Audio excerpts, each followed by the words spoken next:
When I touched his cold skin for the first time, I felt something impossible, pure love. And then he took me to a place that changed everything. Everything began on the night the wind stopped, and the stars began to sing. Thomas Merrick had lived alone for 3 years in the house his father built, a simple farmhouse at the edge of Dixon County, Nebraska, where the cornfields stretched so far they seemed to touch the curve of the earth itself. He was 47 years old, weathered by sun and sorrow, with calloused hands that knew the language of soil and steel better than they knew the language of love. His wife, Caroline, had passed in the spring. Cancer. It came quietly like fog and left him hollow. Their daughter lived in Chicago now and called once a month, her voice careful and distant. Thomas understood. Grief was a thing you carried alone, even when others stood beside you. He worked the land during the day, fixed engines in his barn-turned-workshop in the evenings, and at night he sat on the porch with a glass of whiskey he never finished, watching the sky as if it might offer some answer he couldn't name. It was late October when the silence came, not the usual quiet of rural nights. This was different. The cicadas stopped mid-song. The wind, which always whispered through the corn, simply ceased. Even the old windmill near the barn stood perfectly still, its blades frozen like the hands of a stopped clock. Thomas stood from his porch chair, whiskey glass in hand, and looked toward the northern field. There, just beyond the tree line, was a light. Not the white glare of a helicopter or the orange pulse of a distant fire. This light was soft, almost liquid, and it moved in a way that defied logic, drifting upward, then sideways, then pausing in mid-air, as if considering its next step. He set the glass down. His heart began to pound, not with fear, but with something stranger, recognition, as if some deep, forgotten part of him had been waiting for this moment his entire life. Thomas walked toward the light. The grass was wet with dew, soaking through his boots.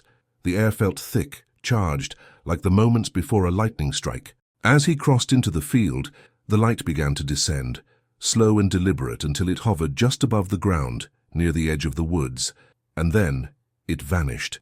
For a moment, Thomas stood in the darkness, breathing hard, wondering if he'd imagined it all. But then he heard something, a sound so faint it might have been the rustling of leaves or the scrape of metal on stone. He moved forward, pulling his flashlight from his belt. The beam cut through the darkness, illuminating broken branches, scorched earth, and then something else, a figure. It was small, no taller than a child, lying on its side in the dirt. Its skin was smooth and grey, almost luminous in the flashlight's beam. Its limbs were thin, impossibly delicate, and its head was large, with eyes that remained closed. There was a wound on its side, dark fluid seeping slowly into the soil. Thomas knelt beside it, his breath caught in his throat. He should have been afraid. He should have run, but instead he reached out, his rough hand hovering just above the creature's shoulder, and when his fingers finally touched that cold, smooth skin, something happened that shattered every wall he'd built around his heart. He felt love, not the warm, familiar love he'd known with Caroline. This was vast, infinite, without conditions or borders. It flooded through him like light through a prism, breaking into 1,000 colors he'd never known existed. It was the love of a mother for her child, of the earth for the seed, of the universe for every trembling atom within it. Thomas gasped, tears streaming down his face, and in that moment he understood. This being was not a threat. It was not a monster. It was something far more profound, a messenger perhaps, or a traveler who had crossed distances beyond human comprehension. And it was dying. He didn't think. He simply acted. Thomas slid his arms beneath the creature, lifting it as gently as he would a wounded bird. It was lighter than he expected, its body almost weightless despite its solid form. He carried it back across the field, through the yard and down the narrow stairs into his basement, the only place he could think to hide it, to protect it from a world that would not understand. He laid the being on an old workbench, clearing away tools and oil-stained rags. Under the harsh fluorescent light, the wound was more visible, a deep gash along its ribcage, the edges blackened as if burned. The dark fluid had slowed, but it still seeped, pooling on the wood beneath. Thomas had no idea what to do. He wasn't a doctor. He fixed tractors and truck engines, not whatever this was, but he couldn't just watch it die. He ran upstairs, grabbing towels, water, antiseptic, bandages, anything that might help. When he returned, the creature's eyes were open. They were large, almond-shaped, and black as the space between stars. But within that darkness, there was depth, layers upon layers of intelligent sorrow, and something Thomas could only describe as compassion. The being didn't speak, it didn't move, but Thomas felt its gaze settle on him, and in that moment he heard a voice, and not in his ears but in the center of his mind, soft and clear as a bell. "Thank you."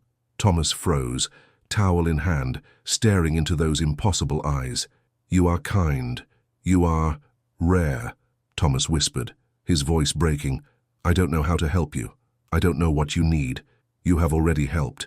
You chose not to fear. That is more than most would do." Thomas swallowed hard and pressed the towel gently against the wound. The creature flinched but did not pull away. Its breathing, if that's what it was, remained shallow, labored. What happened to you?" The being's eyes closed briefly, and when they opened again there was a sadness in them so deep it made Thomas's chest ache. "We were exploring, observing, but there are forces in your world that do not wish to be observed. We were struck down. My companions escaped. I did not. Who did this? It does not matter. What matters is this. I do not have much time, but I was sent to find someone who could see, someone who could carry what I came to give." Thomas shook his head, confused. "I'm nobody. I'm just a farmer, a mechanic. You are exactly who I was sent to find." The creature's hand, thin, with long, delicate fingers, reached out and touched Thomas's wrist.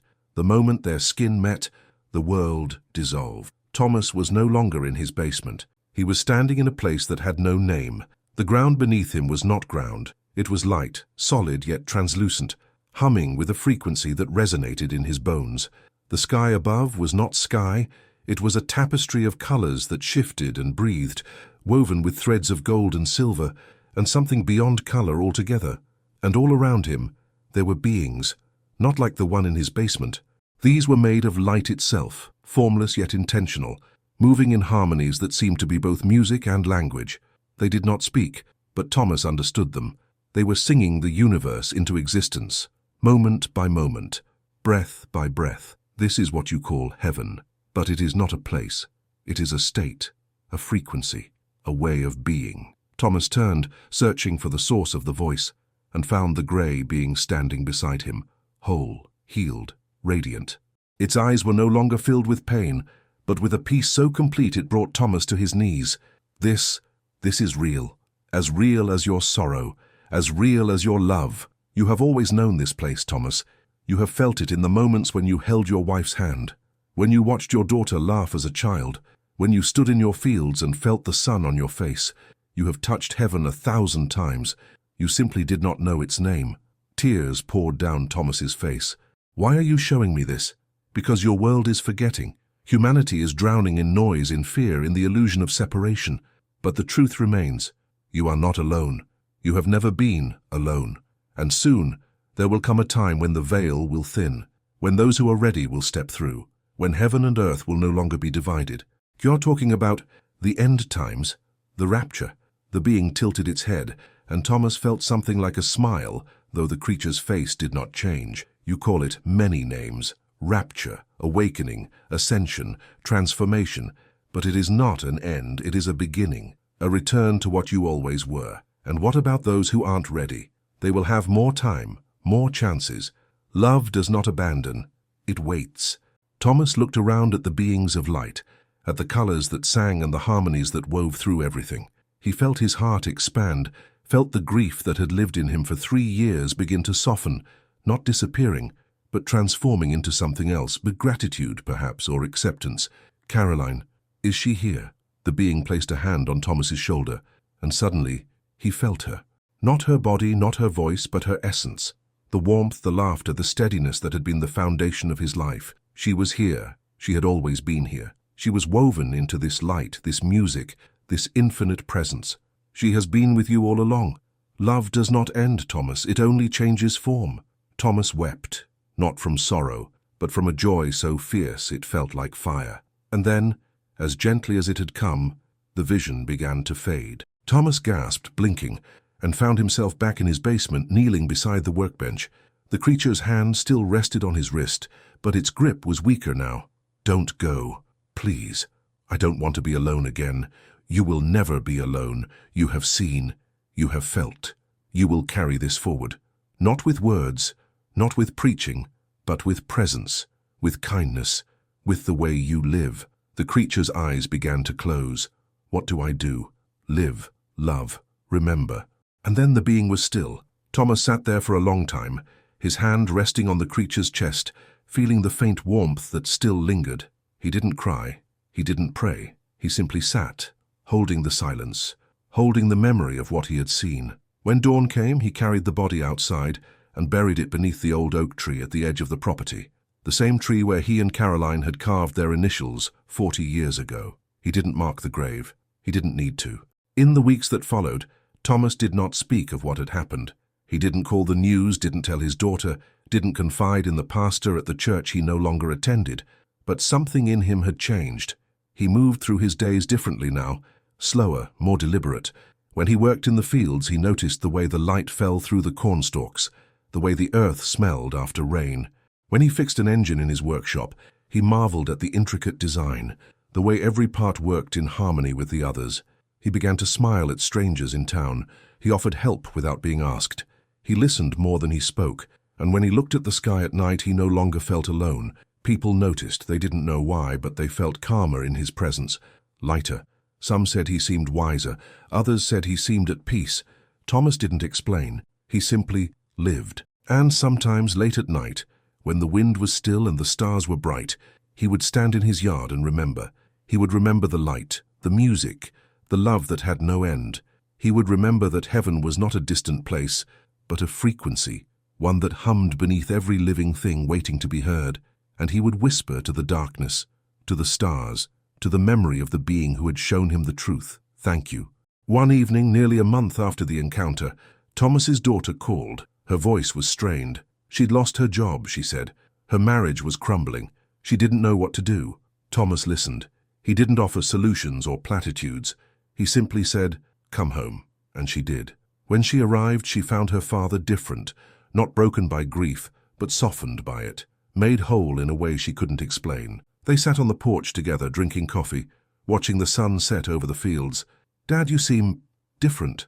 Thomas smiled, a small, gentle thing. "I learned something." "What?" He looked at her, and in his eyes she saw something she hadn't seen in years. Peace. That love doesn't end, it just changes form. She didn't understand, but she felt it, a warmth spreading through her chest, a lightness she hadn't felt in months. And for the first time in a long time she let herself cry, and her father held her, just as he had when she was a child. Thomas never saw another UFO. He never had another vision. But he didn't need to. He had been given a gift, not proof, not answers, but something far more valuable, perspective. He began to see the divine in the ordinary, in the way his neighbor waved from across the road, in the way his old dog limped but still wagged his tail, in the way the stars appeared, night after night, faithful and unchanging. And he understood that miracles were not always loud or dramatic. Sometimes they were quiet. Sometimes they were a stranger's kindness, a child's laughter, a moment of stillness in a chaotic world.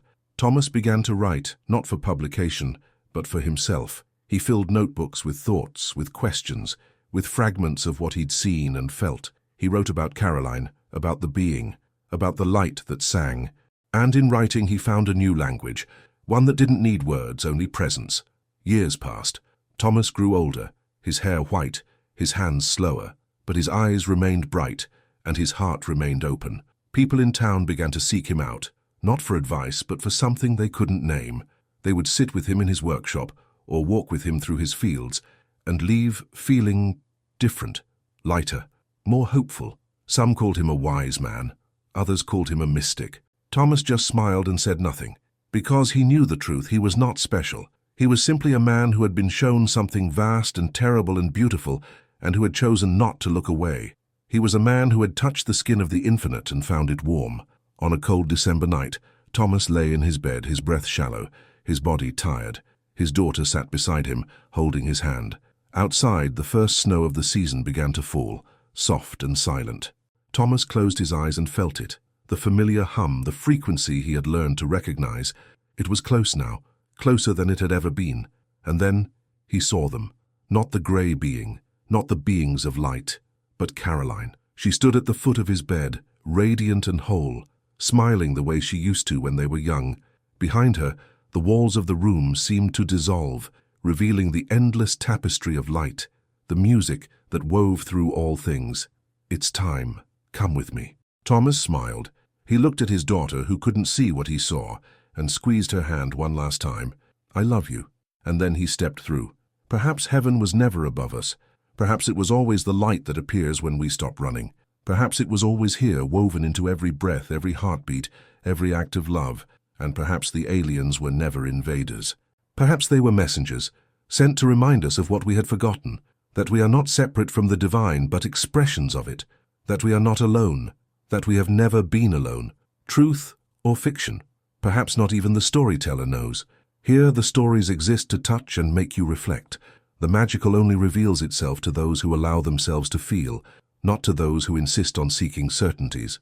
The town of Dixon had always been small, the kind of place where everyone knew everyone, where secrets were harder to keep than promises, and where the rhythms of life moved with the seasons, planting in spring, harvest in fall, survival in winter. But in the months after Thomas Merrick changed, something else began to shift. It started with small things. A woman named Ruth, who ran the diner on Main Street, noticed that her chronic back pain, the kind that had plagued her for 15 years, suddenly disappeared after Thomas stopped by for coffee one morning. He hadn't said anything unusual, hadn't offered advice or prayer. He'd simply sat at the counter, sipped his coffee and smiled at her in that new way of his, as if he could see something in her that she'd forgotten was there. The next day, Ruth woke without pain for the first time in years. A farmer named Bill Patterson, whose crops had been failing for 3 straight seasons, asked Thomas to take a look at his irrigation system. Thomas came out, walked the fields in silence, then told Bill to move his water line 6 feet to the east. Bill did. That year his yield doubled. Word spread. People began showing up at Thomas's farm, not for miracles, but for something they couldn't name. Some came with questions. Others came simply to sit in his workshop while he worked, finding a peace they hadn't felt in years. Thomas never preached. He never claimed to have answers. He simply listened, and when he spoke, his words were few, but carried a weight that lingered long after the conversation ended.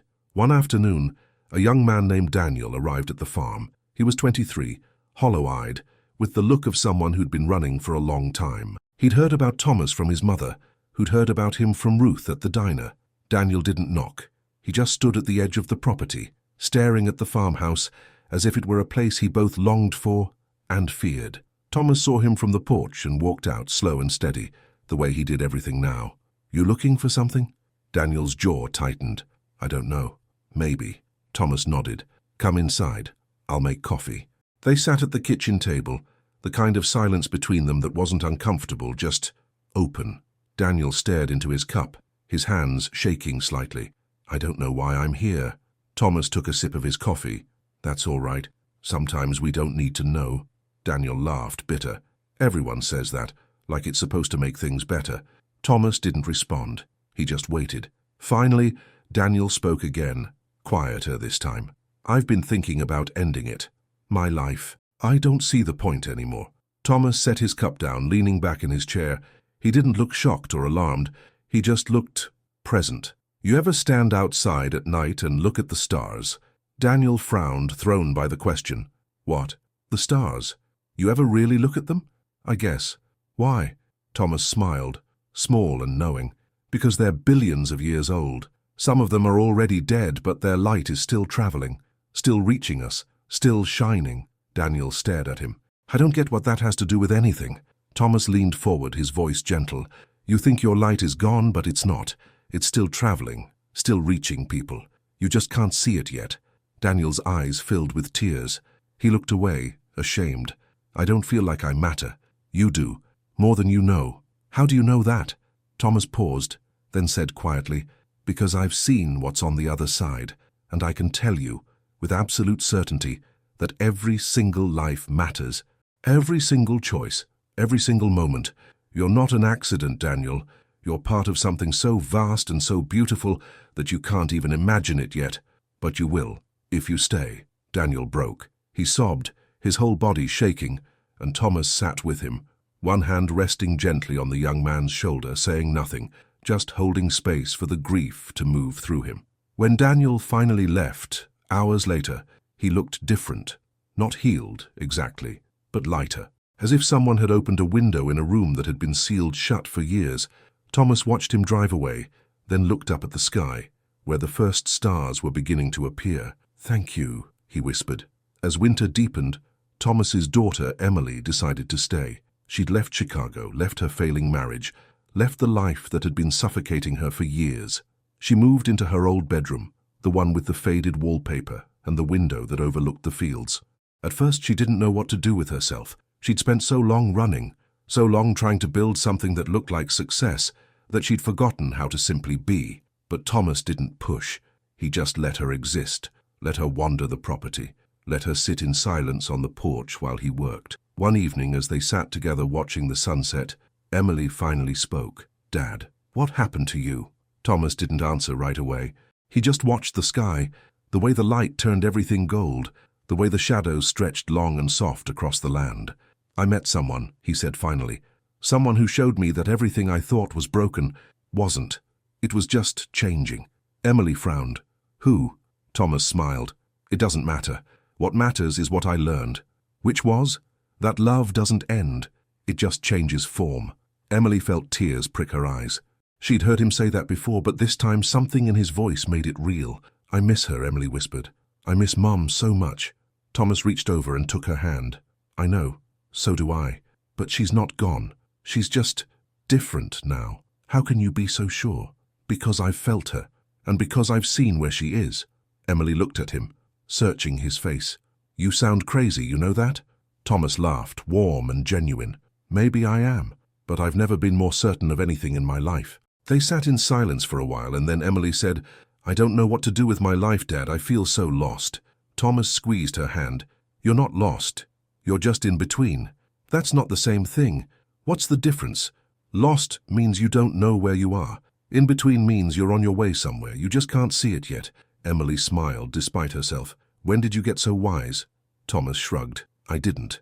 I just stopped pretending I had all the answers." Winter turned to spring. The fields thawed. The world began to wake, and Thomas continued to live, quietly, steadily, carrying the memory of what he'd been shown like a lantern in his chest. He didn't speak about the alien. He didn't tell anyone what had happened in his basement that night, but he didn't need to. People felt it in the way he moved through the world, in the way he listened, in the way he loved without condition or expectation. One morning Thomas was working in his garden when a strange sensation washed over him. The same hum, the same frequency he'd felt that night in the field. He looked up, and there, at the edge of the property, was a light. Not descending this time, just hovering, watching.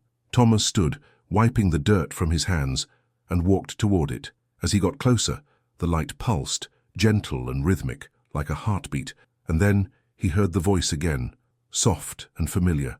"You did well, Thomas." Thomas smiled, tears streaming down his face. "I tried. You carried what we gave you. You lived it. That is all we ever hoped for. Will I see you again? Perhaps. But it does not matter. You already have everything you need." The light pulsed once more, bright and warm, and then it rose into the sky, disappearing into the blue. Thomas stood there for a long time, feeling the sun on his face, feeling the earth beneath his feet, feeling the love that had no beginning and no end. And then he walked back to his garden and continued planting. Years later, when Thomas finally passed, the town gathered to honor him, not with grand speeches or elaborate ceremonies, but with stories. Stories of how he'd listened when no one else would, how he'd helped without being asked, how he'd carried a peace that seemed to radiate from him like warmth from a fire. Emily stood at his grave beneath the old oak tree where he'd buried the being all those years ago, and she felt it, the hum, the frequency, the presence that her father had learned to recognize, and she understood. He wasn't gone. He was just different now. That night she stood in the yard, looking up at the stars, and she whispered, "Thank you." And somewhere, in a place that had no name, a light pulsed in response. Perhaps heaven was never a destination. Perhaps it was always a state of being, a frequency we tuned into when we stopped resisting, stopped fearing, stopped running. Perhaps the aliens were never separate from the divine, but part of it, messengers sent to remind us of the truth we'd always known, but forgotten. Emily Merrick stood in her father's workshop 10 years after he had passed, running her fingers along the old workbench where he used to fix engines and mend broken things. The wood was smooth from years of use, stained with oil and scored with scratches that told stories she'd never fully know. She had inherited the farm, though she rarely came out here anymore. The memories were too thick, too real, like walking through a room filled with light you couldn't quite see but could always feel. She turned to leave, but something stopped her. A sound. No, not a sound exactly. More like a vibration, a hum that seemed to come from the air itself, from the ground beneath her feet, from the walls and the rafters, and the very atoms that made up the space around her. She knew that frequency. Her father had tried to describe it once, in his last days when the morphine made him honest in ways he'd never been before. It's like music, he'd said, but not music you hear, music you are. Emily walked outside, her heart pounding, and looked toward the northern field. And there it was, a light, soft liquid, drifting above the corn like a lantern carried by an invisible hand. She didn't run, she didn't call out, she simply walked toward it, the same way her father had all those years ago, feeling that strange, impossible recognition blooming in her chest. As she crossed into the field, the light descended, slow and deliberate, until it hovered just above the ground. And then, from within the glow, a figure emerged. Not grey this time. This one was taller, its form more defined, almost human, but not quite. Its eyes were the colour of deep water, and when it looked at her, Emily felt the same thing her father must have felt that October night. Love, infinite, unconditional, vast.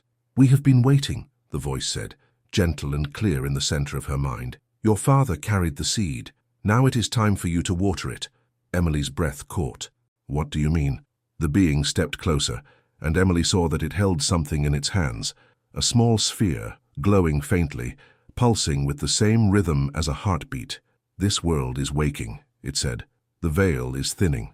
Those who have learned to see, to feel, to love without fear, they will step through. But they need guides. They need those who remember. Your father was one. Now you must choose. Will you carry what he carried? Will you live as he lived?" Emily looked down at the sphere, then back at the being. Its face held no demand, no judgment, only patience. She thought of her father, of the way he had changed after that night, of the peace he had carried, the kindness he had given, the quiet miracles that had followed him like a shadow made of light. She thought of Daniel, the young man who had come to the farm broken and left whole, of Ruth, who had walked again without pain, of all the people who had been touched by something they couldn't name, but had felt all the same. And she understood. This wasn't about proof, it wasn't about belief, it was about presence, about living in such a way that others could feel the frequency, the hum, the love that had no beginning and no end. Emily reached out and took the sphere. The moment her fingers touched it, warmth flooded through her, and she saw, not with her eyes but with something deeper, the web of light that connected everything, every person, every breath, every act of kindness, every moment of courage, every whispered prayer and unspoken hope. They were all threads in a tapestry so vast and so beautiful that it brought her to her knees. "You are never alone," the being said. "None of you are. And when the time comes, those who are ready will step through. Not to leave this world, but to transform it, to bring heaven here, to remember what you have always been." Emily looked up, tears streaming down her face, and whispered, "I'm ready." The being smiled, or at least she felt something like a smile, warm and bright and full of joy. "Then live, love, remember, and carry the light forward." The being stepped back into the glow, and the light rose into the sky, disappearing into the stars. Emily stood there for a long time, holding the sphere, feeling its pulse sync with her own heartbeat. And then she walked back to the farmhouse, back to the life she had thought was ordinary, and understood that nothing had ever been ordinary. Everything had always been sacred. She just hadn't known how to see it. In the days that followed, Emily began to notice things. The way the sunlight fell through the kitchen window in the morning. The way the birds sang in harmonies she'd never heard before. The way strangers in town seemed lighter after she spoke to them, as if some invisible weight had been lifted from their shoulders. She didn't preach. She didn't explain. She simply lived. And slowly, others began to feel it too. A teacher in town started noticing that her students seemed calmer, more focused, after she began each class with a moment of silence. A mechanic found that customers left his shop not just with fixed cars, but with fixed spirits. A nurse discovered that her presence alone seemed to ease pain in ways medicine couldn't. The frequency was spreading, not loudly, not dramatically, but steadily, like roots growing deep beneath the soil, invisible but unstoppable. And Emily understood what her father had known, that the rapture was not an event.